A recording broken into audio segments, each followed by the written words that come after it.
Coming to you from Annapolis, Maryland, home of the U.S. Naval Academy, the sailing capital of the world, home of the world's largest crab feast, and 4 signers of the Declaration of Independence.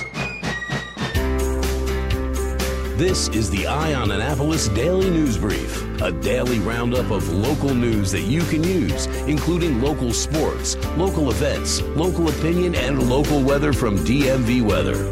Now here's your host, publisher of Eye on Annapolis, John Frenaye. Good morning. It's Tuesday, May 1st, 2018. This is John Frenaye, and this is your Eye on Annapolis Daily News Brief. It is May 1st. That means it is May Day, and it is one of the most beautiful days in Annapolis. If you have the chance to get out at lunch or come down in the morning or play hooky, do it. Walk around the historic district, walk around Murray Hill, walk around pretty much anywhere downtown, and you will see businesses and residences all have decorated their front doors, their steps, the fronts of their buildings with great fresh flowers. It's a tradition in Annapolis that dates back for years, and today the weather is going to cooperate.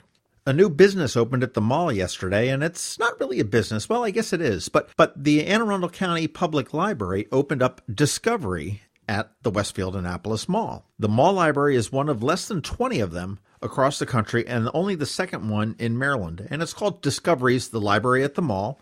That seems appropriate enough. And it will feature new and classic books for all ages, comfortable seating, a Discovery Dock children's area, Wi-Fi, laptops for public use, 3D printer, and early literacy programs. And it's been made possible while the West Street Library is under construction by the generous support of the Anne Arundel County Public Library Foundation. It will be open from 10 to 9 p.m. Monday through Thursday. Friday and Saturday from 10 to 5 p.m. It will be closed on Sunday. Great news. You can go to the mall and now go to the library. As we told you yesterday, the state has opened the Severn River Bridge with 4 lanes traveling eastbound. And judging from the comments on Facebook pages all across the area, it's working like a charm. People are saying that they've gone from 97 all the way to Arnold without having to tap their brakes. People said they didn't even realize they got over it. Now, they do have some more construction to do between now and the summer. There's some road signage and some little pavement here, but it's not going to be a huge backup like it used to be. Hopefully, this will solve some of the woes that we've experienced in the past over the summer. And speaking of woes associated with the Severn River Bridge, yesterday, boy, was there a screw-up in a big way. And WNAV's Donna Cole was right there to capture it. And while the governor was having a ribbon cutting on Ridgely Avenue just at an overpass of Route 50, they had closed down the Weems Creek Bridge for the safety of those people on the overpass. They also used it as a staging area. Unfortunately, there was a medical call over in West Annapolis at the Weems Creek Medical Center. A fire truck and an ambulance from the West Annapolis station tried to get across the bridge and were told that they could not go across the bridge, so they had to reroute.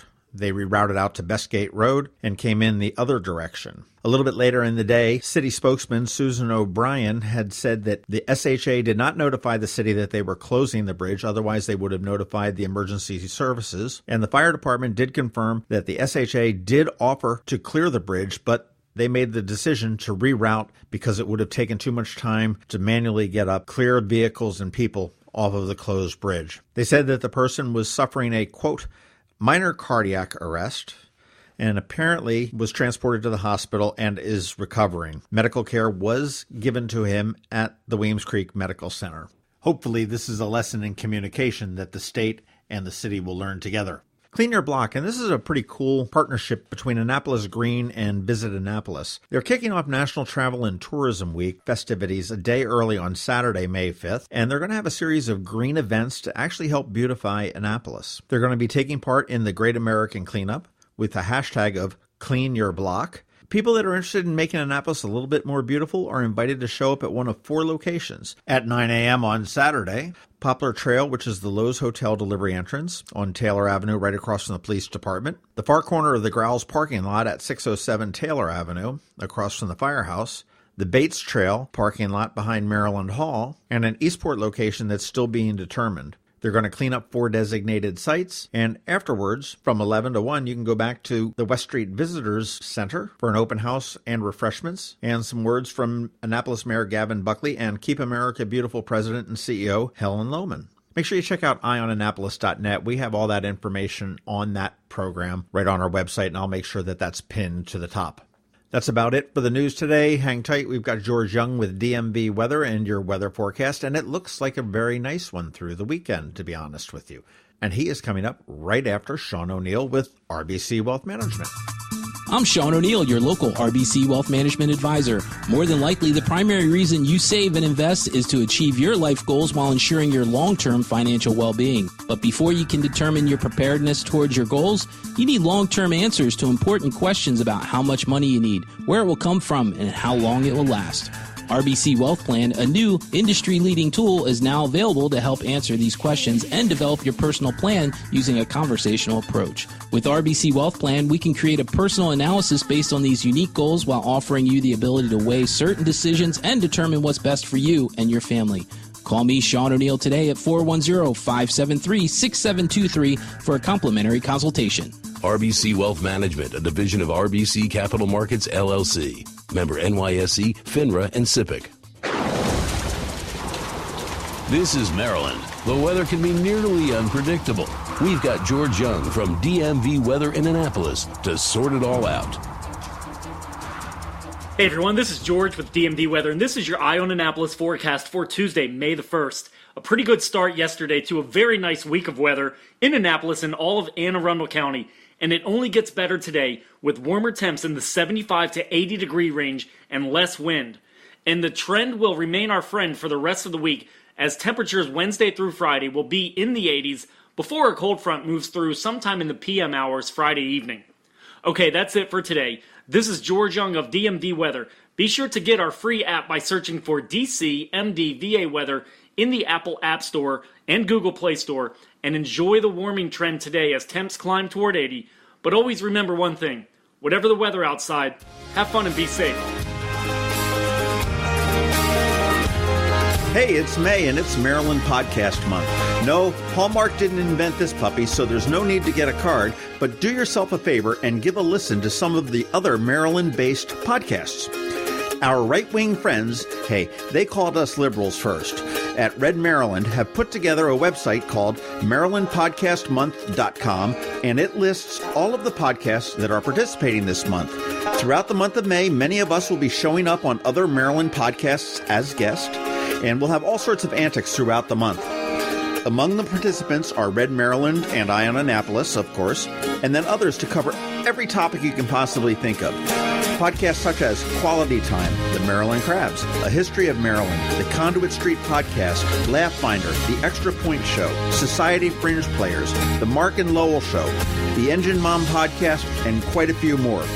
So go to MarylandPodcastMonth.com, check it out, get familiar with a new podcast near you, and of course, please let all your friends and associates know as well. And we will see you all May during Maryland Podcast Month. You just heard about Maryland Podcast Month, and what I want to do is take about a minute and just let you know about some of the ones that are out there that relate to Maryland. In no particular order and with no political agenda, first up is Red Maryland. And Red Maryland is the Maryland conservative voice. They've been a website around since 2007, a little bit more than Eye on Annapolis. They've been the state's leader in conservative news, analysis, opinion, and new media, and their work has been featured pretty much all over the place. In 2011, they launched the Red Maryland Network, which is the only Maryland podcast network dedicated to state and local politics, which features news, commentary, and opinion. They do have several shows on there, including the flagship show, Red Maryland Radio, and right now they have the Red Maryland Election Focus, which is an interview show that focuses on the candidates running in the 2018 election. So, if you are interested in the candidates running for the 2018 elections, check out redmaryland.com. And I will caution you that most of the Democratic candidates that are running don't have any interest in talking to Red Maryland, so you're going to get the Republican side of that. They do have their spin, but Brian Griffiths and Greg Klein do a very good job, and you should definitely check out their podcast. Thanks for listening to the Eye on Annapolis Daily News Brief. If you like what you heard, make sure to tell your friends and colleagues about it. And also tell them about our website, eyeonannapolis.net, where you can find much more. Be sure to check out our other weekly podcast, The Maryland Crabs. This podcast comes to you every Monday through Friday at 7 a.m. Thanks for listening, and we'll see you next time.